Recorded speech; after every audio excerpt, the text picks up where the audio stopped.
আসসালামু আলাইকুম রহমতুল্লাহ ওবরাকাতুহ। আলহামদুলিল্লাহ ওয়াসসালাতু ওয়াসসালামু আলা রাসূলিল্লাহ আম্মা বা'দ। আউযু বিল্লাহি মিনাশ শাইতানির রাজীম। বিসমিল্লাহির রহমানির রহিম। সুপ্রিয় দর্শক, আজকে আমাদের 20 পর্ব 20তম। আজকের আলোচনায় আসছে রাসূল করিম সাল্লাল্লাহু আলাইহি সাল্লামের স্বভাবগত জীবন এবং তার লেবাস পোশাক এবং তার সৌন্দর্য গ্রহণ ইত্যাদি সম্পর্কে। রাসূল করিম সাল্লাল্লাহু আলাইহি সাল্লাম খুব বেশি ভালোবাসতেন সুগন্ধি। সুগন্ধি কেউ তাকে দিলে তিনি তা লুবনা বলতেন না, ফিরিয়ে দিতেন না। অনুরূপভাবে তিনি সব থেকে যে সুগন্ধিটা ভালোবাসতেন সেটা হচ্ছে মিস্ক, যাকে মিস্কে আম্বার বলা হয়। মৃগ নাভি থেকে তৈরি হয় এই সুগন্ধি রাসূল করিম সাল্লাল্লাহু আলাইহি সাল্লাম খুব ভালোবাসতেন। 2 নম্বরে রাসূল করিম সাল্লাল্লাহু আলাইহি সাল্লাম মিশক দাতন করতে ভালোবাসতেন। তিনি রোজা থাকা অবস্থাতেও দাতন করতেন, যখন রোজা থাকতেন না তখনও দাতন করতেন, যখন তিনি নিদ্রা থেকে জাগ্রত হতেন তখনও তিনি দাতন করতেন, ওযু করার সময় তিনি দাতন করতেন, নামাজের সময় তিনি দাতন করতেন এবং বাড়িতে প্রবেশ করার সময় তিনি দাতন করতেন সাল্লাল্লাহু আলাইহি ওয়াসাল্লাম। 3 নম্বরে রাসূল করিম সাল্লাল্লাহু আলাইহি সাল্লাম সুরমা ব্যবহার করেছেন এবং তিনি বলেছেন খায়রু আকহালিকুম আল ইসমিত। তিনি বলেছেন সব থেকে উত্তম তোমাদের যে সুরমা তার মধ্যে সব থেকে উত্তম সুরমা হচ্ছে কালোটা। তাতে চোখ পরিষ্কার হয় এবং চুল উদ্গত হয়। চুলের এই যে চোখের ওপরে নিচে যে চুল, সেই চুল উদ্গত হয়। আবু দাউদ এবং ইবনে মাজাতে এ হাদিস বর্ণিত হয়েছে। 4 নম্বরে রাসূল করিম সাল্লাল্লাহু আলাইহি সাল্লাম চিরুনি করেছেন। কখনো তিনি নিজে করেছেন আর কখনো মা আয়েশা রাদিয়াল্লাহু তাআলা আনহা তাকে চিরুনি করে দিয়েছেন। মাথার চুল কাটার ব্যাপারে তার আদর্শ হলো যে তিনি যখন চুল কেটেছেন তখন পুরো মাথার চুল কেটেছেন, আর যখন চুল রেখেছেন তখন পুরো মাথার চুল তিনি রেখেছেন। আর সহিহ সুন্নতে সাব্যস্ত নেই যে রাসূল করিম সাল্লাল্লাহু আলাইহি সাল্লাম মাথা নাড়া করেছেন উমরা আর হজ ছাড়া। মানে উমরা আর হজ ব্যতীত অন্য কোনো সময় তিনি মাথা নাড়া করেছেন এমন কোনো কথা সহিহ সুন্নতে সাব্যস্ত নেই। আর তার চুল হতো ঘাড়ের নিচে এবং গর্দানের থেকে উপরে, ঘাড়ের নিচ এবং গর্দান থেকে উপর পর্যন্ত, এবং তার চুল কখনো কখনো তার কানের লতিকে স্পর্শ করত। এইভাবে রাসূল করিম সাল্লাল্লাহু আলাইহি সাল্লাম তিনি চুল রাখতেন। তার মানে এই নয় যে এটা সুন্নত, এটা হচ্ছে তার ব্যক্তিগত জীবন। মনে রাখবেন, তার ব্যক্তিগত জীবনে তিনি করতেন কিছু জিনিস যা তাকে ভালো লাগতো। ব্যক্তিগত জীবনে যা করেছেন তিনি সেগুলোকে সুন্নত মনে করতে হয় না। দিন হিসাবে যেগুলো তিনি করেছেন সেগুলি হয় সুন্নত। যেমন তিনি বৃহস্পতিবারের দিনে রোজা রাখতেন, এটা দিন হিসাবে। সোমবারের দিন তিনি রোজা রাখতেন, এটা দিন হিসাবে। এবং মাসে তিনি রোজা রাখতেন, এগুলি দিন হিসাবে। এইগুলি যে করবে সে নবী করিম সাল্লাল্লাহু আলাইহি সাল্লামের সুন্নত পালন করছে বলে বিবেচিত হবে। কিন্তু এই চুল রাখা কিংবা পাগড়ি বাঁধা অমুক তমুক এগুলো কোনো সুন্নত নয়, বরং এগুলি তার ব্যক্তিগত জীবন ছিল। তাকে যেমন ভালো লাগতো তেমনি তিনি করতেন সাল্লাল্লাহু আলাইহি ওয়াসাল্লাম। 7 নম্বরে তিনি বলেছেন খালিফুল মুশরিকিন ওয়াফিরুল লিহা ওয়াহফু আর শারিব। বলেছেন তোমরা মুশরিকিনদের বিরোধিতা করো, অতএব দাড়ি বাড়াও আর মোচ ছোট করো। দাড়ি বাড়াও আর মোচ ছোট করো। মুসনাদে আহমদ এবং বাইহাকিতে এ হাদিস বর্ণিত রয়েছে। 8 নম্বরে রাসূল করিম সাল্লাল্লাহু আলাইহি সাল্লাম সাধ্যমতো পোশাক পরিধান করতেন। সাধ্যমতো পোশাক তিনি পরিধান করতেন। কখনো পশমের পোশাক তিনি পরিধান করেছেন, কখনো সুতির পোশাক তিনি পরিধান করেছেন, কখনো উলের পোশাক তিনি পরিধান করেছেন। আর তার কাছে পছন্দনীয় পোশাক হতো জামা, মানে যেটাতে হাত বা হাতা আছে এরকম পরিধান বা এরকম পোশাক তিনি পরতে ভালোবাসতেন। অনুরূপভাবে রাসূল করিম সাল্লাল্লাহু আলাইহি সাল্লাম ইয়ামানি পারওয়ালা চাদর ব্যবহার করেছেন, আর হারা চাদরও তিনি ব্যবহার করেছেন। অনুরূপভাবে তিনি জুব্বা, যেটা আলখাল্লা বলা হয়, এরকম জিনিসও পোশাকও তিনি ব্যবহার করেছেন। তিনি পায়জামা ব্যবহার করেছেন, তিনি লুঙ্গি ব্যবহার করেছেন, তিনি চাদর ব্যবহার করেছেন এবং মোজা, জুতো ও পাগড়ি তিনি ব্যবহার করেছেন। এগুলি তার ব্যক্তিগত জীবন, যা তাকে ভালো লেগেছে তিনি তা ব্যবহার করেছেন। অনুরূপভাবে রাসূল করিম সাল্লাল্লাহু আলাইহি সাল্লাম যখন পাগড়ি ব্যবহার করেছেন তখন পাগড়িটাকে একেবারে থুতুনির থেকে নিয়ে এইভাবে টান দিয়ে বেঁধে নিতেন, আবার কখনো কখনো পিছন দিকে তিনি একটুকু ছেড়ে দিতেন, মানে পাগড়িটাকে ভালো করে বেঁধে তার একটু বড় একটু কোনা পিছন দিকে তিনি ছেড়ে রাখতেন। অনুরূপ রাসূল করিম সাল্লাল্লাহু আলাইহি সাল্লাম কালো পোশাক পরিধান করেছেন এবং লাল পোশাকও পরিধান করেছেন, মানে লুঙ্গি হোক বা চাদর হোক তিনি লালও পোশাক ব্যবহার করেছেন, আবার কালো পোশাকও তিনি ব্যবহার করেছেন। 12 নম্বরে রাসূল করিম সাল্লাল্লাহু আলাইহি সাল্লাম রূপার আংটি ব্যবহার করেছেন, কিন্তু আংটির মধ্যে যে নকশাটা থাকতো সেটাকে তিনি আঙুলে পরে তেলের দিকে রাখতেন, মানে এইভাবে ঘুরিয়ে নিচের দিকে রাখতেন। এই ছিল তার অভ্যাস। অনুরূপ 13 নম্বরে রাসূল করিম সাল্লাল্লাহু আলাইহি সাল্লাম যখন কোনো নতুন পোশাক পরিধান করেছেন, নতুন পোশাক, তখন ওই পোশাকটা যা হতো, জামা পাজামা যা কিছু হতো, তখন তিনি তার নাম নিতেন, তারপরে আল্লাহ রাব্বুল আলামিনের কাছে দোয়া করতেন, নতুন পোশাক পরার দোয়া এইভাবে ছিল। আল্লাহুম্মা আনতা কাসাউতানি হাদাল কামিসা আবির রিদা আবিল আমামাতা, আল্লাহুম্মা আনতা কাসাউতানি হাদাল কামিসা আবির রিদা আবিল আমামা, হে আল্লাহ গো, তুমি এই জামাটা বা এই পাগড়িটা যা হতো এটা তুমি আমাকে পরিধান করালে। আসআলুকা খায়রাহু ওয়া খায়রা মা সুনিয়া লাহু, এর মধ্যে যে কল্যাণ নিহিত আছে এবং যে কল্যাণের জন্য এটা তৈরি হয়েছে, আমি সেই কল্যাণ আল্লাহ গো তোমার কাছে কামনা করছি। ওয়া আউযু বিকা মিন শাররিহি ওয়া শাররি মা সুনিয়া লাহু, এর মধ্যে যদি কোনো অনিষ্টকারিতা থাকে এবং যে অনিষ্টকারিতার জন্য একে তৈরি করা হয়েছে তার থেকে আমি তোমার কাছে আশ্রয় কামনা করছি। এ হাদিস বর্ণিত হয়েছে আবু দাউদ এবং তিরমিজিতে।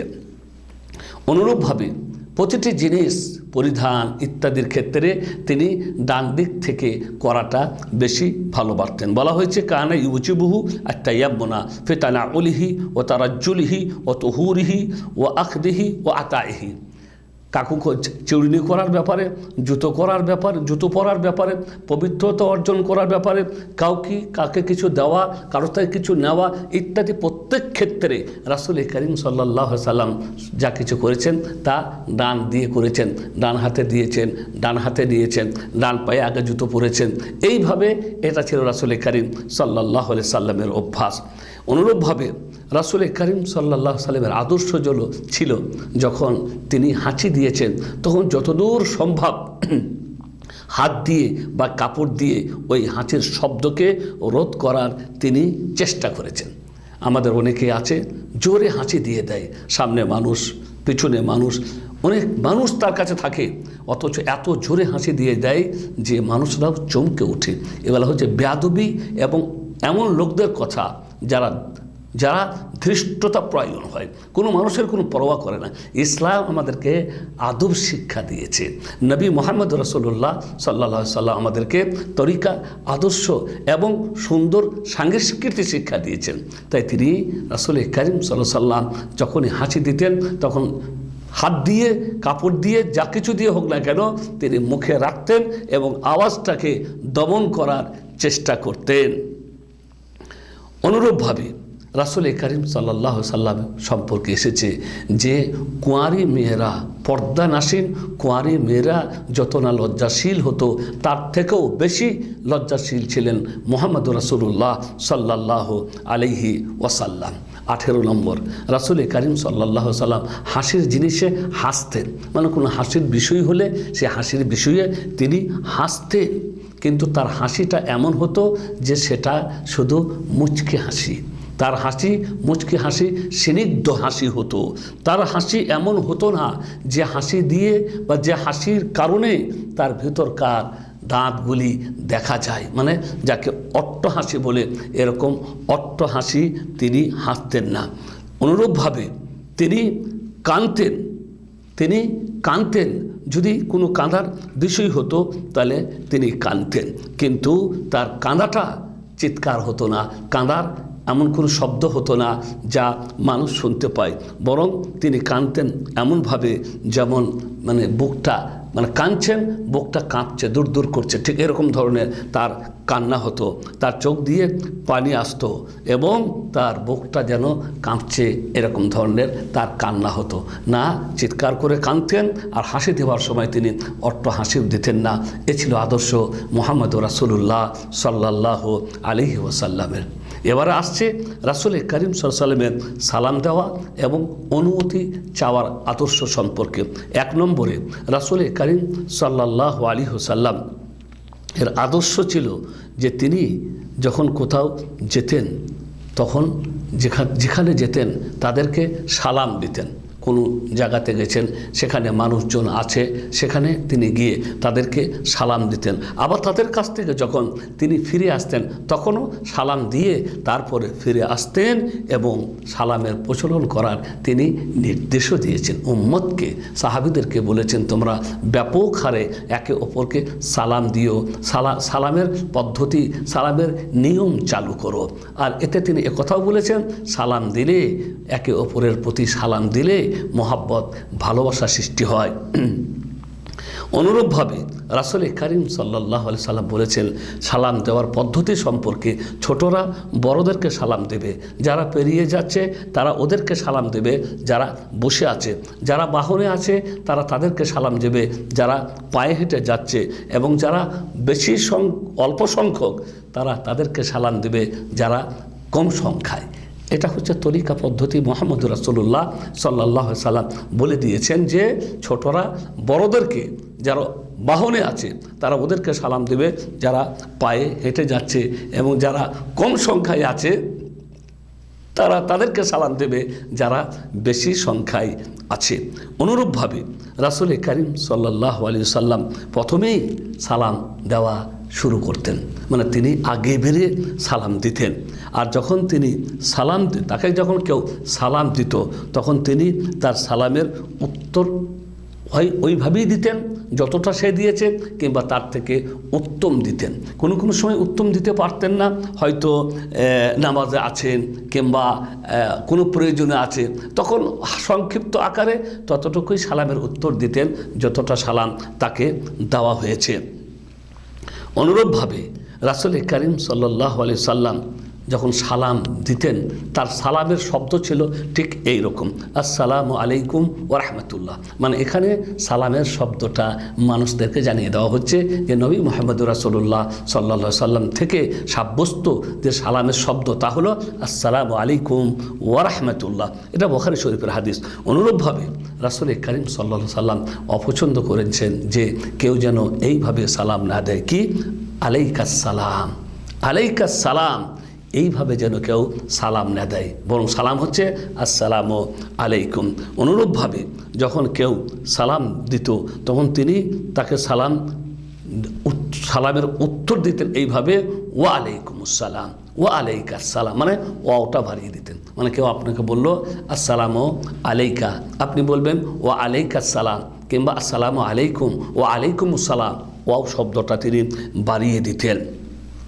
5 নম্বরে রাসূল করিম সাল্লাল্লাহু আলাইহি সাল্লাম সালাম দেওয়ার সময় যদি মনে করতেন অনেকগুলি মানুষ আছে, একবার সালাম দিয়ে সমস্ত মানুষের কাছে তার সালাম পৌঁছবে না, তাহলে রাসূল করিম সাল্লাল্লাহু আলাইহি সাল্লাম তাদেরকে 3 বার সালাম দিতেন, যাতে করে তার সালামটা সবার কাছে পৌঁছে যায়।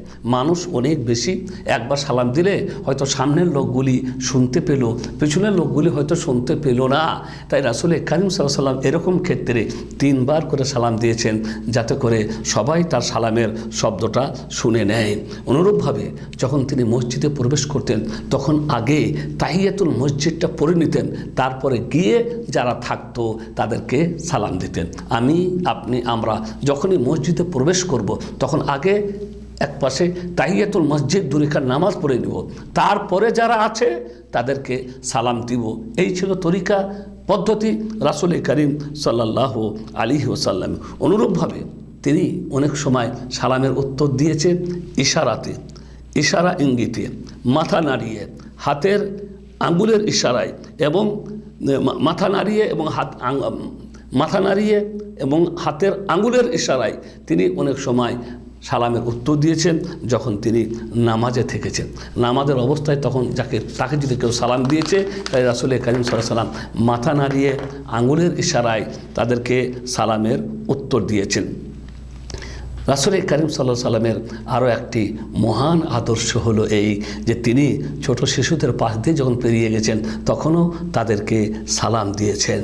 ছোট শিশুদের কাছ থেকে আমরা পেরিয়ে যাই, আমরা কিছু মনে করি না, কিন্তু দেখবেন ছোট শিশুদেরকে যদি আপনি সালাম দেন তাহলে আপনার সম্পর্কে একটা সুন্দর ধারণা ওই কচিদের মনে ঢুকে যাবে।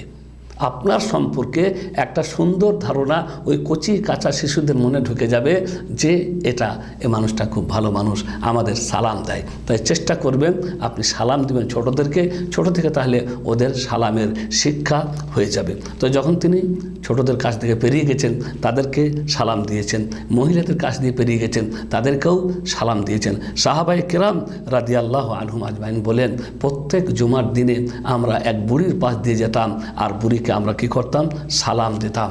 রাস্তাতে ওই বুড়ির রাস্তায় যাওয়ার সময় আমরা ওকে সালাম দিয়ে তারপরে যেতাম। মানে মহিলাদেরকেও সালাম দেওয়া যায়, কিন্তু সালাম মানে সালাম দিয়ে কুশল বিনিময় নয়, শুধু সালাম। কোথাও মহিলারা রয়েছে আপনি সালাম দিয়ে পেরিয়ে যাবেন, তাদের সাথে বাক্য লাভ করার বা কথা বলার চেষ্টা করবেন না।